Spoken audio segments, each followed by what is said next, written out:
Welcome to my YouTube channel Kamal video officer पर आपका स्वागत है। और आज हम लोग क्लास 12 के प्रथम अध्याय मानव भूगोल प्रकृति एवं विषय क्षेत्र इसके बारे में पढ़ेंगे।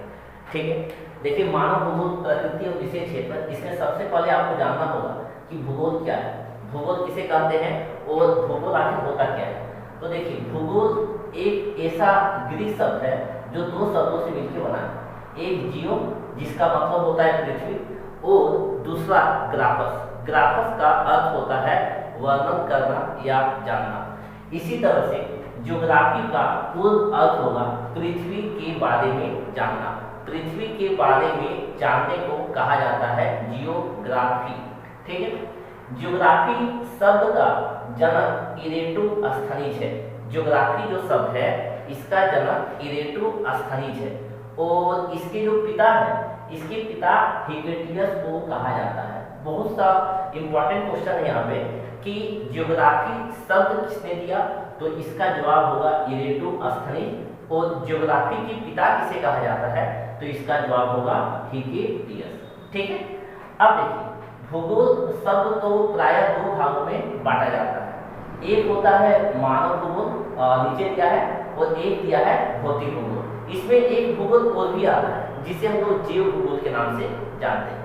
ठीक है, भौतिक भूगोल के बारे में हम लोग क्लास 11 में स्टडी किए थे कि भूगोल की एक ऐसी शाखा है जिसे भगवान ने बनाया है, इसे मानव बदल नहीं सकता है, इसे भगवान ने बनाया है और भगवान ही इसे बदल सकता है। कहने का मतलब क्या है कि जैसे हम लोग बोले जलवायु, तो जलवायु भौतिक भूगोल के अंतर्गत आता है, मिट्टी भौतिक भूगोल के अंतर्गत आता है। तो भौतिक भूगोल में जैसे पहाड़ हुआ वो भी भौतिक भूगोल के अंतर्गत आएगा। लेकिन मानव भूगोल भूगोल की ऐसी शाखा होती है जिसे मानव ने बनाया है और मानव उसे बदल सकता है। जैसे जनसंख्या, तो जनसंख्या को किसने, मानव बनाया है और मानव जनसंख्या को बदल भी सकता है। ठीक है, मानव भूगोल का जन्म 18वीं सदी में हुआ था। ठीक है, और एक इंपॉर्टेंट और बहुत इंपॉर्टेंट क्वेश्चन है कि आधुनिक मानव भूगोल के जनक किसे कहा जाता है, तो आधुनिक मानव भूगोल के जनक फ्रेडरिक रेटजेल को कहा जाता है। ये फ्रेडरिक रेटजेल जर्मनी के रहने वाले थे। उसने एक पुस्तक लिखी थी, उस पुस्तक का नाम था एंथ्रोपोजियोग्राफी। एंथ्रोपोजियोग्राफी फ्रेडरिक रेटजेल ने एक पुस्तक लिखी है, इसका नाम है। इसमें बताया गया है कि मानव भूगोल मानव समाज और उसके धरातल के बीच संबंधों का अध्ययन है। यानी मानव जो भूगोल होता है, मानव समाज और उसके धरातल के बीच संबंधों का अध्ययन है। ये एंथ्रोपोजियोग्राफी किताब में लिखा है और एक्चुअली इसी सिद्धांत को नियतिवादी सिद्धांत के नाम से जाना जाता है। ये नियतिवादी सिद्धांत क्या है, तो देखिए नियतिवादी सिद्धांत में ये माना जाता है कि मानव जो है वो प्रकृति का दास है। प्रकृति मानव पर हुक्म चलाता है, प्रकृति जिस अनुसार चाहे मानव को उस अनुसार ढाल सकता है। मानव प्रकृति का दास है, यह इसी सिद्धांत के तहत कहलाता है। मानव प्रकृति का दास है, इसे नियतिवादी सिद्धांत कहते हैं और इसे निश्चयवादी सिद्धांत के नाम से भी जाना जाता है। ठीक है, आगे देखिए फ्रेडरिक रेटजेल का एक शिष्य था, उस शिष्य का नाम था एलन सैंपल।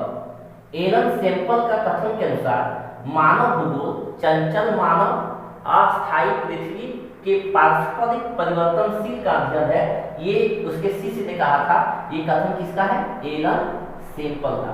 तो यहाँ पे मैंने दो कथन कहा है।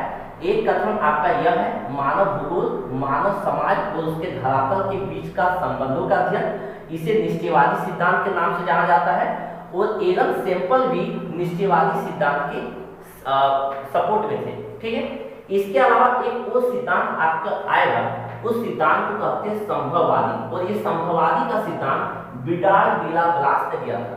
विडाल डी ला ब्लास फ्रांस के रहने वाले थे और इसने इस सिद्धांत में बताया कि मानव प्रकृति का दास नहीं है, मानव प्रकृति का स्वामी है और मानव प्रकृति को जिस अनुसार चाहे उस अनुसार वो बदल सकता है। यही सिद्धांत कहलाता है मानव प्रकृति का स्वामी है, संभववादी सिद्धांत।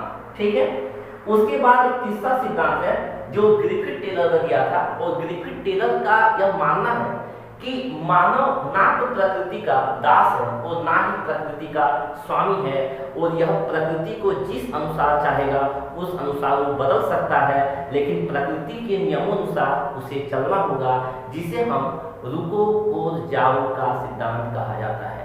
रुको और जाओ का सिद्धांत, जैसे ट्रेन में क्या होता है, ट्रेन में देखिएगा 3 प्रकार का बत्ती होता है, एक बत्ती रुकने का और एक बत्ती जाने का संकेत देता है।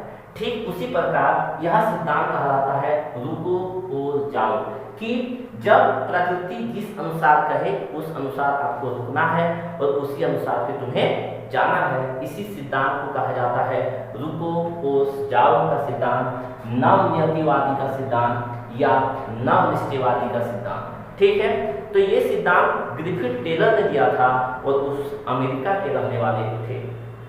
तो आज आप लोगों ने देखा ये प्रथम अध्याय क्लास 12 का, और इसमें आगे पार्ट को हम लोग अलग स्टेज में लेके जाएंगे। इतने के लिए धन्यवाद। जय हिंद, जय भारत।